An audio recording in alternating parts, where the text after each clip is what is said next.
नमस्कार. प्रेमिलाच रेसिपीमध्ये तुमचं सर्वांचं खूप खूप खूप स्वागत. आज आपल्याला मस्त असे पौष्टिक आळीवाचे लाडू तयार करायचे. आळीवाचे लाडू केस गळती, कंबरदुखीवरती रामबाण उपाय आहे. आळीव थोडंसं उष्ण स्वरूपाचं असल्यामुळे आळीवाचे लाडू थंडीमध्ये आवर्जून केले जातात. तर आळीवाचे लाडू तयार करण्यासाठी आपल्याला काय काय साहित्य लागणार आहे आणि ते कसे तयार करायचे हे बघण्यासाठी लगेचच किचनमध्ये जावे. जर माझ्या रेसिपीज तुम्हाला बघायला आवडत असतील तर एक लाईक जरूर करा.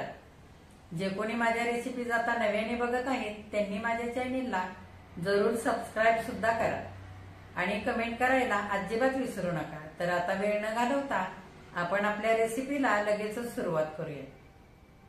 आपल्याला मस्त असे पौष्टिक आळीवाचे लाडू तयार करायचे. आळीवाचे लाडू तयार करण्याकरता साहित्य काय काय घेतलंय ते आधी बघूया. इथे मी 1.5 वाटी आळीव घेतलेले. हे बघा, असे आळीव दिसायला असतात, तपकिरी रंगाचे. जशी नाचणी असते ना अगदी तसेच दिसतात, पण नाचणीपेक्षा थोडे आकाराने बारीक असतात.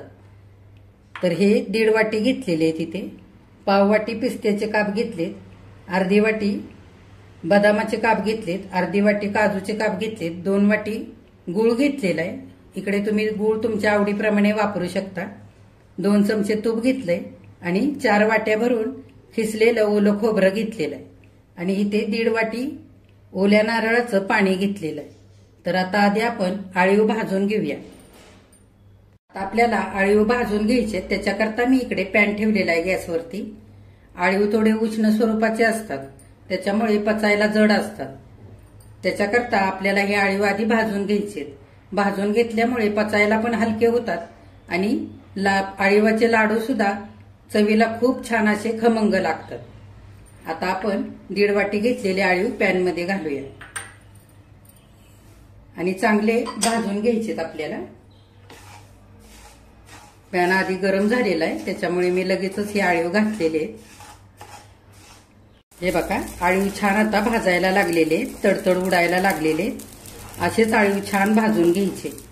आणि आळीवाचे लाडू करताना आळीव स्वच्छ निवडून पाकडून मगच वापरायचे.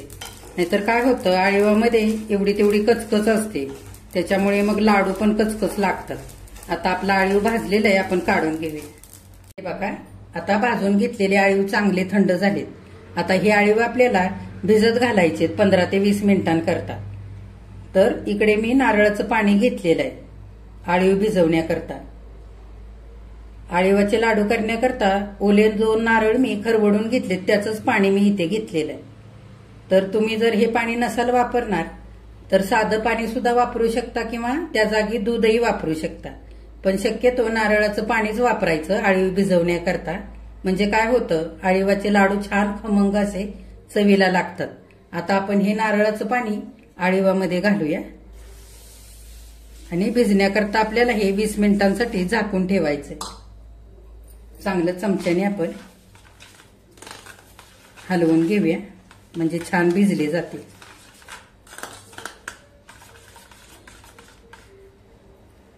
आता हे आळीव आपण झाकून ठेवू आणि नंतर बघूया.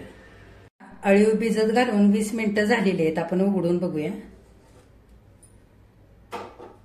हे बघा, आळीव छान भिजलेलं आहे. आता आपण हे आळीव एका मोठ्या भांड्यामध्ये घेऊया. सगळं आळीव आपण दुसऱ्या भांड्यामध्ये घेऊया. आता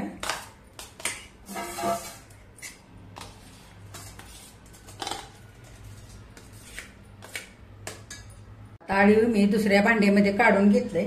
आपण त्याच्यामध्ये हा गूळ घालून घेऊया. तुमच्या आवडीप्रमाणे तुम्ही गूळ आणि खोबरं वापरू शकता. त्याच्यातच हे खरवडून घेतलेलं ओलं खोबरं पण घालूया.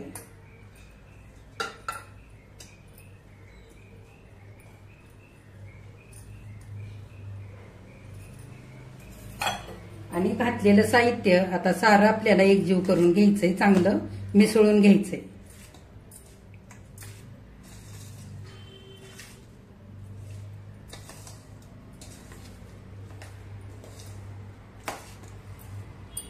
बघा, आळीव, गूळ आणि ओलं खोबरं चांगलं मिसळून घेतलेलं आहे. आता आपण 10 मिनिटांकरता झाकून ठेवूया. म्हणजे काय होईल, ओल्या खोबऱ्याच्या ओल्याव्यामध्ये छान गूळ आणि आळीव आणखीन भिजलं जाईल आणि 10 मिनिटांनंतर आपण बघूया। हे बघा 10 मिनिटं आता झालेली आहेत। आळीव, ओलं खोबरं आणि गूळ भिजण्याकरता ठेवलं होतं। छान आता हे सारं मिश्रण भिजलेलं आहे। हे बघा आता हे सगळं मिश्रण आपल्याला चांगलं परतवून घ्यायचंय लाडू करण्याकरता। मिश्रण आपल्याला चांगलं परतवून घ्यायचंय, त्याच्यासाठी मी कढई ठेवली आहे गॅसवरती। आपण 2 चमचे तूप घालूया। तूप चांगलं गरम होऊ द्यायचं आधी। हे बघा मिश्रण परतवून घेण्याकरता आता तूप आपलं चांगलं गरम झालेलं आहे। मी इकडे तूप 2च चमचे वापरलेलं आहे। हे आळीवाचे लाडू करताना तुपाचा वापर थोडा कमीच करायचा। काय होतं, सगळं मिश्रण परतवून घेताना गूळ थोडासा सैल झाल्यानंतर चिकट होतो आणि ओलं खोबरं सुद्धा बऱ्यापैकी तेल सोडतं, त्याच्यामुळे लाडू अगदी तेलकट होतात। त्याच्याकरता तूप कमीच वापरायचं। आता आधी आपण काजू आणि बदाम तुपामध्ये घालूया। तुपावरती काजू आणि बदाम चांगले परतवून घेऊया। हे बघा छान सोनेरी रंगावरती काजू बदाम आपले मस्त असे परतवून झालेले। आता आळीव, ओलं खोबरं आणि गुळाचं मिश्रण करून ठेवलेलं ते घालूया।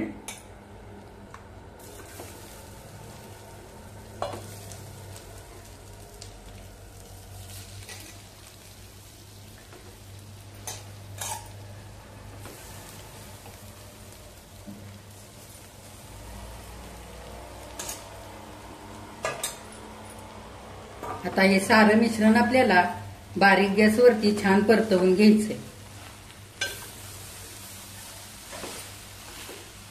हे बघा बारीक गॅसवरती आता मी हे सारं मिश्रण चांगलं परतवून घेतलेलं आहे। ह्याच्यामध्ये आपण ओलं खोबरं घातलेलं आहे, ते पण छान परतायला पाहिजे। हे बघा असं पांढरं पांढरं नाही दिसायला पाहिजे, अगदी असं छान एकजीव झालं पाहिजे गूळ, आळीव आणि ओलं खोबरं। त्याच्याकरता बारीक गॅसवरती 15 ते 20 मिनिटं चांगलं हे मिश्रण आपल्याला परतवून घ्यायचंय। हे बघा आणखी मी बारीक गॅसवरती 5 मिनिटं चांगलं मिश्रण परतवून घेतलेलं आहे। हे बघा हे सगळं मिश्रण थोडंसं सैलसर झालेलं आहे। गूळ चांगला वितळायला लागला की मिश्रण सैलसर होतं। हे छान दाटसर होईपर्यंत आपल्याला आणखी 10 मिनिटं चांगलं परतवून घ्यायचंय आणि ह्या मिश्रणाला छान चकाकी पण यायला पाहिजे। आपण मोदक करताना सारण तयार करतो ना, त्यावेळी आपण सारण चांगलं परतवून घेतो चकाकी येईपर्यंत। अगदी तसंच हे सुद्धा लाडूचं मिश्रण आपल्याला चांगलं परतवून घ्यायचंय। हे बघा 10 मिनिटं चांगलं मी मिश्रण सारं परतवून घेतलेलं आहे बारीक गॅसवरती आणि मिश्रण आता चांगलं घट्ट पण झालेलं आहे आणि छान चकाकी पण आलेली आहे मिश्रणाला। हे बघा आता हे मिश्रण आपलं लाडू करण्याकरता तयार झालेलं आहे। आळीवाचे लाडू फार दिवस टिकत नाहीत, त्याच्यामध्ये आपण ओलं खोबरं वापरलेलं असतं त्याच्यामुळे। तर हे लाडू वरती 5 ते 6 दिवस टिकतात आणि त्याच्यापेक्षा जर तुम्हाला हे लाडू जास्त दिवस टिकवायचे असतील तर तुम्ही हवाबंद डब्यामध्ये घालून फ्रीजमध्ये ठेवू शकता। छान 15 दिवस हे लाडू टिकतात। आता आपण हे मिश्रण आधी थंड करून घेऊ। लाडूचं मिश्रण मी थंड करण्याकरता खाली उतरवून घेतलेलं आहे। आपल्याला त्याच्यामध्ये आता हे पिस्ते घालायचे आणि मी आधी तुम्हाला दाखवली नव्हती, मी आता ही सुंठ पावडर लगेचच करून घेतलेली आहे ताजी ताजी। ह्याच्यामध्ये मी थोडीशी सुंठ, 2 वेलदोडे आणि थोडंसं जायफळ आणि थोडी साखर घालून असं बारीक करून घेतलंय। हे 1 चमचाभर घेतलेलं आहे, हे पण घालूया। ह्याच्यामध्ये शक्यतो सुंठ पावडरच वापरायची आणि थोडंसं जायफळ किसून घालायचं, म्हणजे हे लाडू अगदी चवीला छान होतात। आता आपण हे एकजीव करून घेऊ आणि थोडा वेळ हे थंड करण्यासाठी असंच ठेवून देऊ।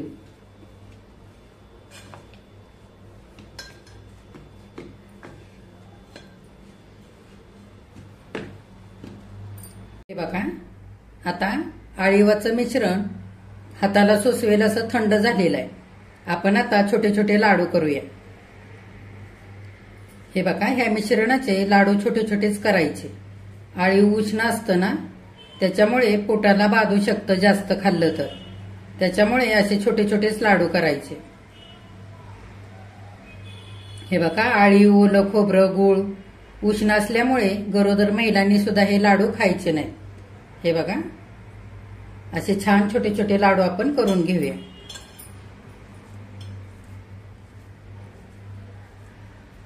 हे बघा पटापट होतात करून, फार वेळ नाही लागत.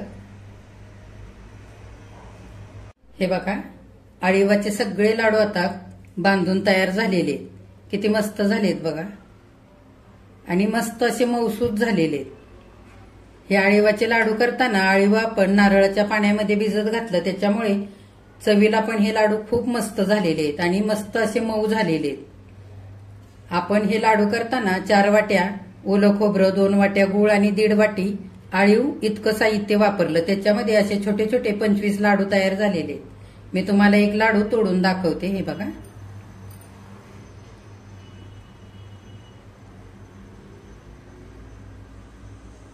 अगदी मऊसूत झालेले आहेत लाडू आणि चवीला सुद्धा खूप छान लागतायत.